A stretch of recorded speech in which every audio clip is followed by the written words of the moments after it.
Hello and welcome to this Affinity Designer and Photo tutorial where we have a bit of fun with some 3D text.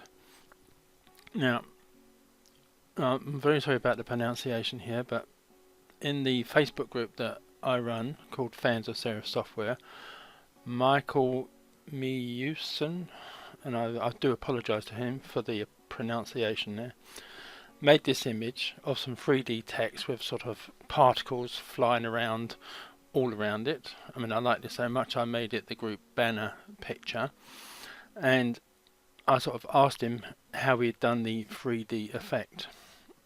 Now, he did post a video on how he did this, and I will add a link to this in the description for this video, but it's done on the iPad, which I don't have, and I did struggle at times to follow exactly what he was doing, even with the speed of that video slowed down, mainly because I couldn't really see, there's no sort of real cursors that I could see where he was going sometimes, so I may have missed out some steps. So you're quite welcome to have a look at his video and maybe find out the steps that I've missed. Also, there are some styles and paintbrushes which I didn't have access to, and on later discussions I think he made some of the vector brushes that made some of these particles, if not all of them, so I've sort of had to find a way around that. So mine is just an adaptation of his iPad video, and I'm making it for the PC, but it will also work on the Mac as well. It will work in both Designer and Photo. The only possible problem there in Photo is that because a lot of it, because it's more pixel based, it may not be as crisp and sharp, but it's really hardly noticeable, I don't think, at the end of the day, but it will work better in Designer. So my first attempt at trying to do that image was this one. I was quite happy with the text. I wasn't too happy with the bits of debris floating around because I was trying to use the basic brushes or brushes I downloaded, and none of them really worked. So my second attempt, which I did this one in Photo, I was much more happier with, because I, rather than use brush to get these particles, I got some particle images and I put them on top and blended them in, and to my mind it worked much better. And my last attempt was this one, because I wanted to try one, a different word, and two, I wanted to see whether I could manage the more difficult letters like the S, the O and the U, because you have curved edges and it is much more difficult. This one was again done in Designer, and this one I did also use some particle vector brushes which I made, and I am making available to download these vector brushes in a Dropbox link, which again will be in the description for this video. So it is much more difficult, in my opinion, to do letters like S, O and U. If you can find a word that you want to use that is using much more straighter letters like the T, the H and A, N and F, it's much easier to go with letters like this. So, but I will leave that totally up to you. Coming back to these particles, now I got the images of the particles from DeviantArt, and I will add a link to this again in the description for this video. They are free to download and you can use those. Michael did also direct me to some explosion brushes which he did use. I personally have downloaded volume 6, volume 1 and volume 4, although I think I'm only going to be using one of them from one of these. I can't remember which one it is. Now, I will say to you that if you do pick any of these ones, they all do download with the same file name. So if you do import them into Affinity Design and Affinity Photo, it will give it the same file name, but it will sort of name this one, for example, the file name, and then this one would be the file name 1, and this one would be the file name 2. So it may muck up your idea. You're thinking it's volume 6 and it might be named number 2, but that's neither here nor there. You can always rename them. So I would add a link to this page, so if you want to go for the explosion, you're quite welcome to. So the last thing I'm going to do in this preamble, which is quite long, I'm afraid. Let me shut down these images. We're also going to need a style. Now your styles is in this tab over here in Designer, very similar in Photo, and you can download many different styles, but I'm going to make a style, and so you can use the same one if you follow along with these instructions. So the first thing I'm going to do is to make a new document, and I'm going to go with pixels, and I'm going to make it 1000 by 1000 pixels. The size doesn't really matter, but I'm going to start with that size, and then I'm going to just draw a box over the top of that, and we'll just make sure that that is white. There we go. So we have this white box. So we're going to make a new style category. So this little icon up here, you click on that, and you got add styles category, and it will open up this new one, which is called unnamed. You can leave it that name if you want, but I'm going to rename it. So come back to that menu and rename category, and I'm just going to call this one test 3D text. Now you could name it whichever you want so you can remember what it is. So that is now called test 3D text. So now we need to make a style to go into there. So I'm going to use the gradient tool, and I'm going to pick linear, and I'm going to start at the top, hold down the shift key so it stays straight, and come down to the bottom. So I have that like that, and then I'm going to click in here to edit the gradient. Now I'm going to insert a new node there. I'll come back over to this one and insert another one there. Click on the middle one and insert. So I have 5 nodes here. So the middle one, I'm going to want that to be white. So come to there, and the end ones, I'm just going to make sure that they are white as well. That one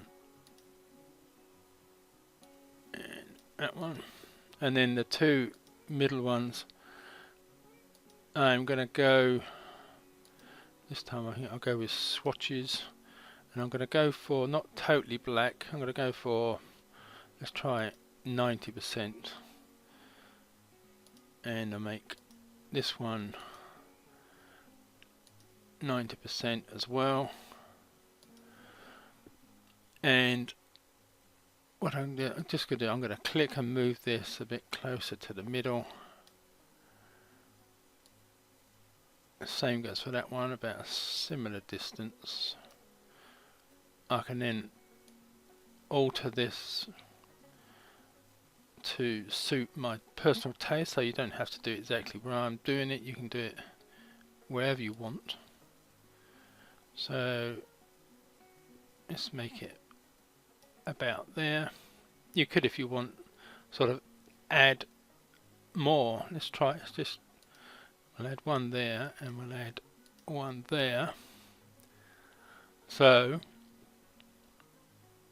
this one here, I'm going to make it a bit nearer to the white. Which one's that? That's 30%. So if I make that one 30% as well. Yeah, that would do. So you've made whichever the style that you want. What you got to do then is right click and then from the menu come down to create style. So it will make a style of that. You can rename it if you want. You can go from this menu here and should be able to, oh no, hang on, I think you right click that and then rename it. So you can do it, you right click the actual style itself. Now before you sort of go off, you can sort of add a bit to this. If you come to the layers menu and come to effects and add a color overlay, highlight the word to get the options, click on the color. This time we're going to go with from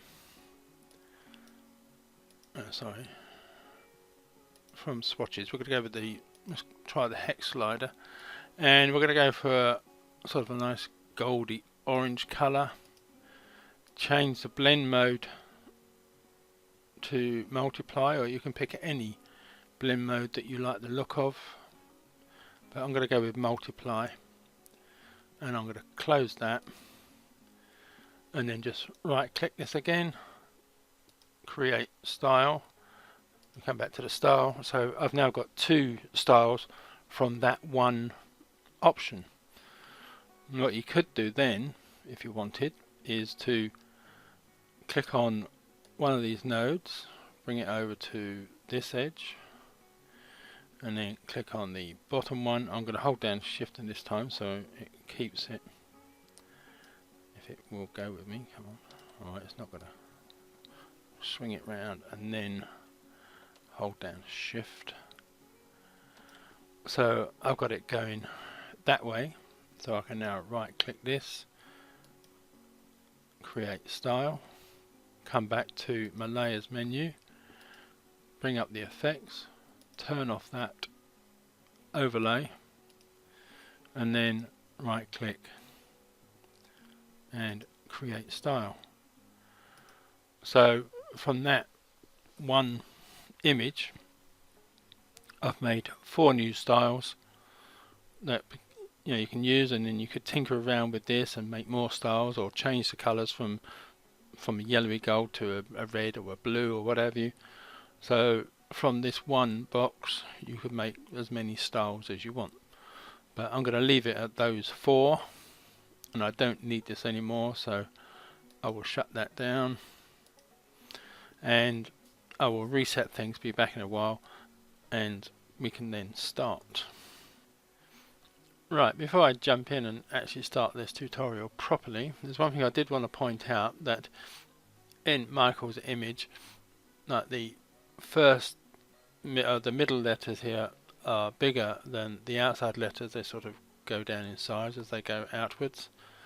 Now I couldn't quite see how to do this sort of easily in Designer or Photo. In the iPad video it starts with this word already set up, so I don't know whether that is an option that is available in the iPad version, but I've had to sort of find my own way of doing this, so this is what we're going to start with first of all. So I'm going to need a new document, and you could make this sort of whatever size you want, but I'm going to start with an A4 size, and I'm going to have it in landscape mode and with a transparent background. So just click OK. So the first thing we want is the wording. So I'm going to come to artistic text, and it really does help if you've got a nice square shaped font. You can use whichever font you want, but I'm going to go with the Basic Sans Heavy because it's nice and square. You know, the edges are nice and sharp, and I'm going to start with a font size of 200. Let me just click here, and again, it's best if it's all in capitals, although you don't have to. Don't know quite how you get around that, but best all in capitals. So I'll put caps lock on and go with Affinity, take the caps lock off, and then I'm going to open up the character panel because I want to space these out a bit better. So I'll click between the T and the Y, and I think it's this one here, kerning. If I just click on the up arrow, that will move that Y outwards because you're only affecting like the letter on the right rather than all of them. Let me just click in between there and move that out a bit. This is all down to sort of your personal taste and how far you want these to be apart. Let me just try that one. Nudge that out a tad, and maybe one movement there. Like I said, it's a personal taste and how it looks to you, so I'm sort of fairly happy with that. Let me just center this. There you go. Okay, so it's centered that way, and this is where I'm going to sort of make the letters different. Now this is a 8-letter word, so even numbered words you probably best make the middle two the same size, and an odd numbered word you just make the middle one, like keep it the size that you started out at. So I'm going to leave the I and the N on 200. So I'm going to click and highlight the I that side, and I'm going to drop this down by 20, so that'll be 180. So I'll do the same with the F over here, make that 180, and then the T I'm going to drop this down another 20, so that's 160. Same goes for that F there. And the A and the Y on the end I'm going to make 140.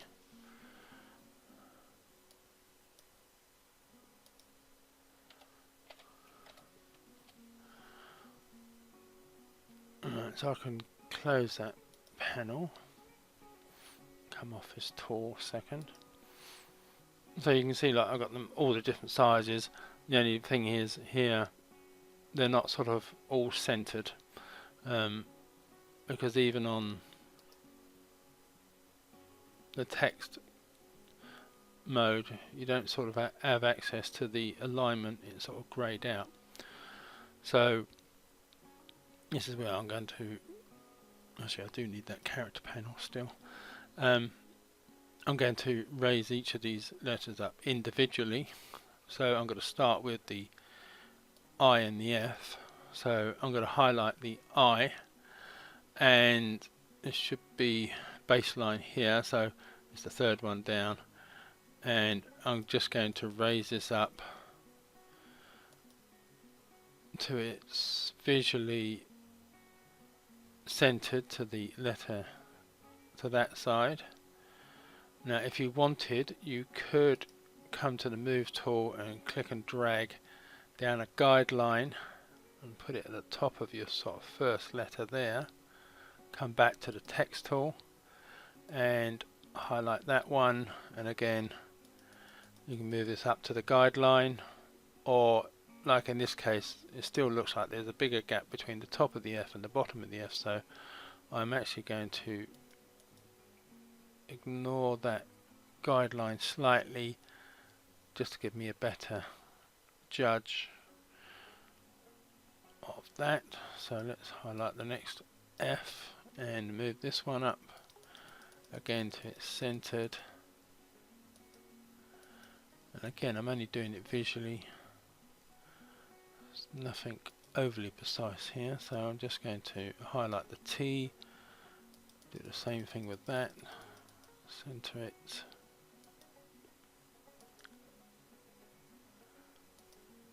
like so, and then do the A and the Y on the end.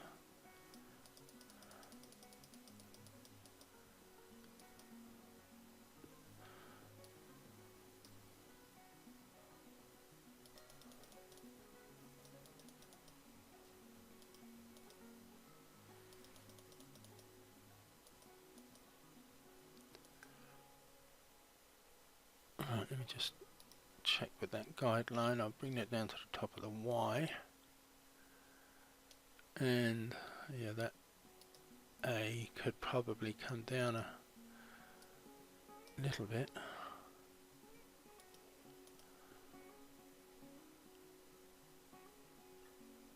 Right, yes, happy with that. So I'll come back to the Move tool.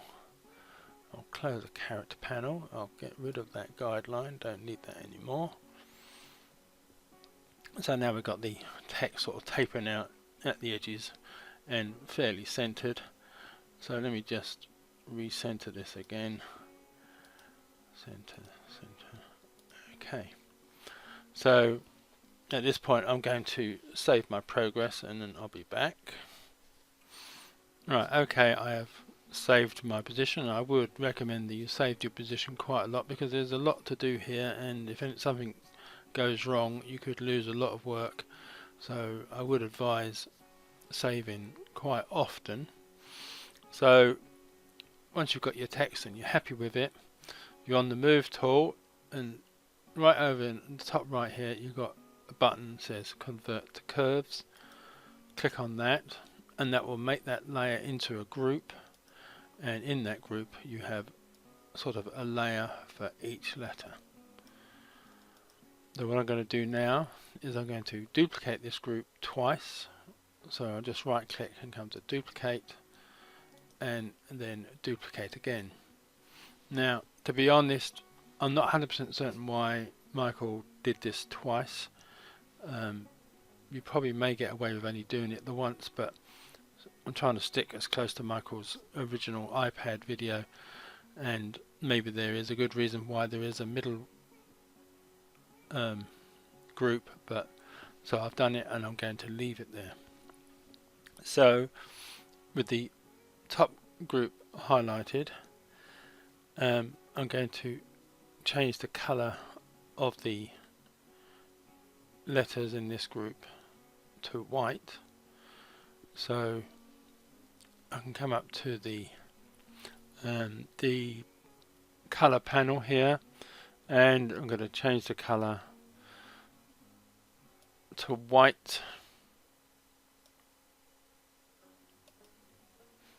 and I'm also going to add a slight grey stroke to this, and I'm going to make that stroke 1 pixel. It's only to help, we're not going to keep this, but it's only really to help me see what's going on in the next part. So what I'm going to do now is I'm going to click on the icon for this group and drag it down to the bottom so it's behind those two top layers. So we are on the Move tool. So I'm going to come to one of the corners. I'm going to pick this one here, and I'm going to hold down the Control key, and I'm going to move this layer, which is the white layer, inwards and upwards sort of thing. So it's not going upwards. Let me press Control. It's not always easy to get this. There we go. So this is where it's a visual idea of how far you want that 3D effect to look. So I'm going to go with there. So I've got a nice edge on all of those letters. Maybe just come back a tad. Maybe just, there we go. I think that's a bit better. Right. Fairly happy with that. Right, this is where we're going to start making the 3D effect more 3D, if you see what I mean. So for this we're going to, first of all, I'm going to change the colour of the background from white. You could make this any colour, but we only sort of, I assume Michael made this white so it was easy to see on this transparent background. But I'm going to change this to pretty much the same colour that Michael used, which was a red colour. And I'm going to get rid of the stroke, don't need that anymore. And then come to the pen tool. Now the colour's going to still be on the red, and we're going to come to the polygon mode and make sure you have a tick in use fill. So let me zoom in down to about there, and we'll come over to the A first of all. So we're going to fill in the spaces between the letters here. So I'm going to click on the first corner there and come over to the corner of the red there, and then up to the black. And as you can see, it's already starting to fill in the areas, but you do need to complete the area because it's going to make a new layer that's going to be in that shape, and this is where we're going to add the gradients to later on.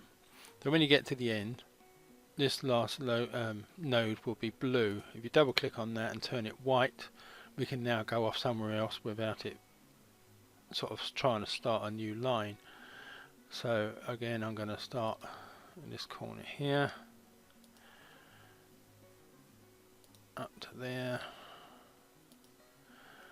down to there, double click that, so that is a new layer in its own right. We just move over slightly. So now I'm going to need this side here down to, you should be able to get the, if you've got snapping on, it does help. It'll give you an idea of where it is there. It doesn't matter so much that you get the areas behind the black, because I mean they're not going to be visible anyway, but it will just make it, the perspective, look a bit better. So we have, that's the A done. Looks like I could have done a better job with that layer there. Let me just drag this up a bit. Yeah, that's better. You haven't got some white lines visible that I had there.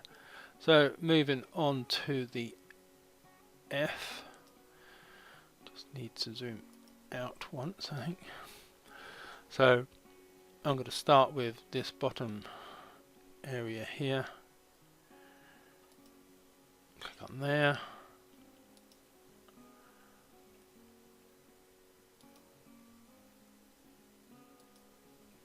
Down to the bottom, double click, and then do this bit here. So this, like I said, this is a very long-winded process.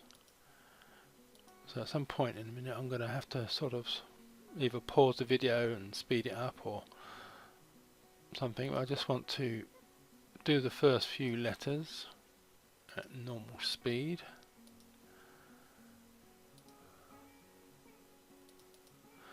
Now I'm not going to do this underside here just yet. I'm going to just keep to the side panels. Let's try and find that. It's over here somewhere. Can't find the snapping.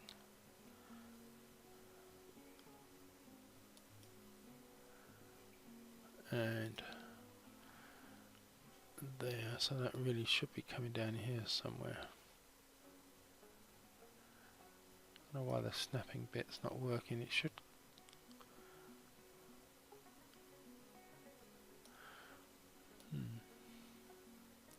As long as it's going off behind the black, you'll get the idea of that. Let me just come back to that one, and I'll just nudge that down a little bit.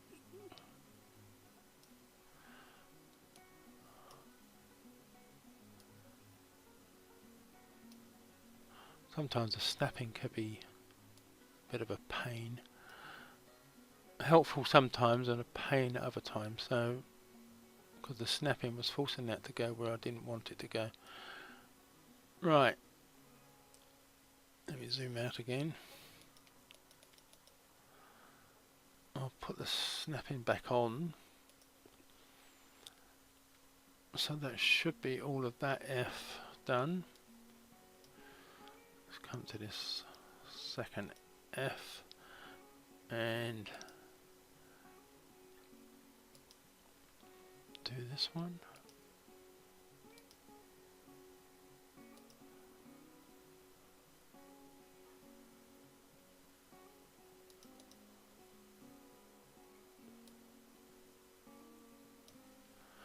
Right.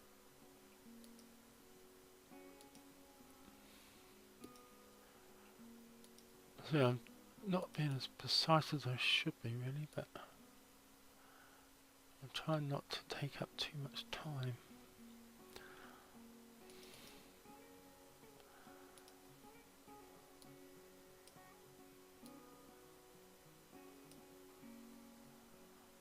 Might be better with snapping off in most cases.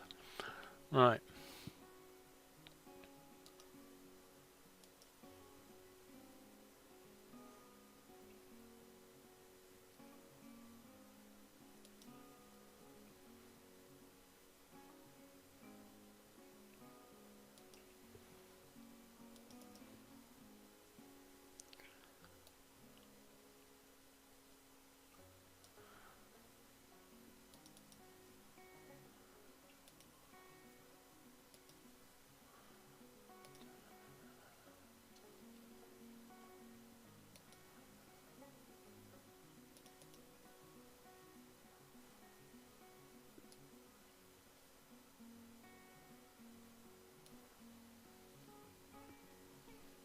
Right, let me zoom out.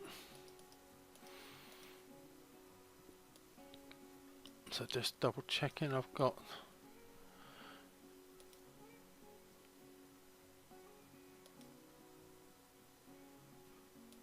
all of that F selected.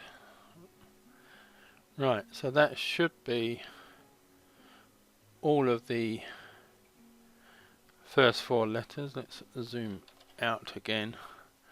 So if I click on the top curve there and come down and hold shift and click on the bottom curve, that should be all those areas selected, and I can see one mistake already, which is I think that one.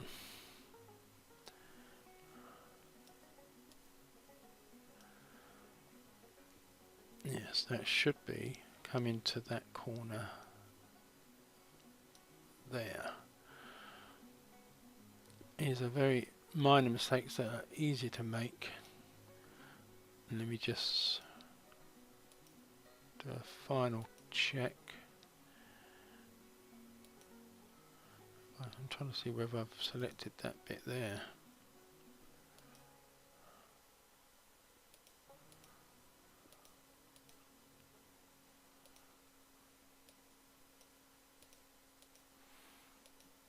Yes, I did. But I should have come to there and not gone right to the top. So it does help to sort of go back and double check. So again, like before, I'm going to highlight the top curve, come down to the bottom curve, hold down the shift, and it will highlight all of those. And then I'm just going to right click and group them together, and I'm just going to rename this left. So I'm not going to set I should have selected the I within that group as well. I will go back and I will do that in a minute. I'm not going to sit here and watch me do all of this, but I'm going to select that I and add it to the left group. I'm then going to select the other 4 letters, group them together, and call it right. And much like before, if there's any bit that is underneath, I will do those a bit later. So I will be back in a second, or more than a second, but after I've done all of that. Okay, I've added this side of the I to the left group, and I have gone round and selected all of these other areas apart from the underside of the T, and I'm just going to select all of those new ones that I've made, just double checking that I've got them all along the way. That's all of those, so I'm going to right click that, group them together, and just name that right. So then I'm going to come back and do the underside areas. So let me come in and come to the T to start off with. So just come there,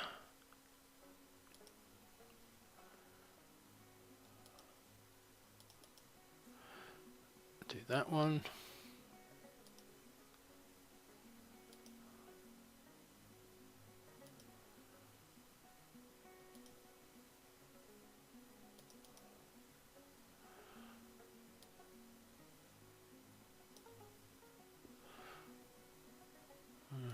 Just do a little tinkering with that.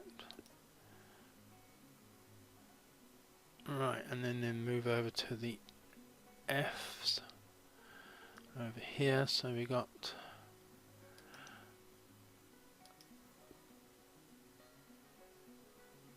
this one.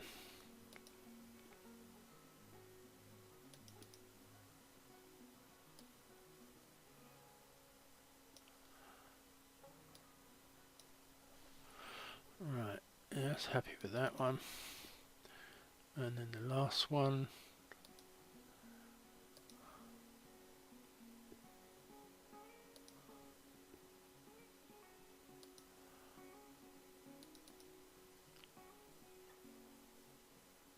Right, just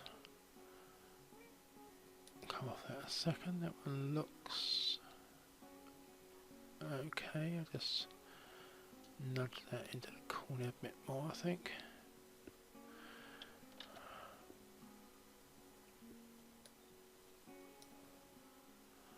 Right, so that should be all the undersides of the letters.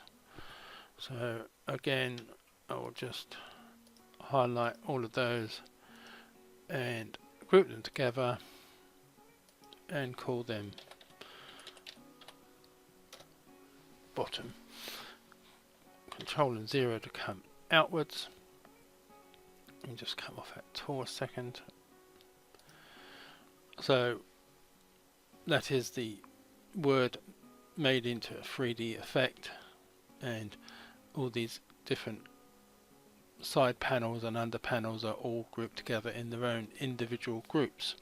Now this has gone on quite long enough, this part of the video, so I'm going to save this. I'm going to end the video here, and I will start a new video from this point.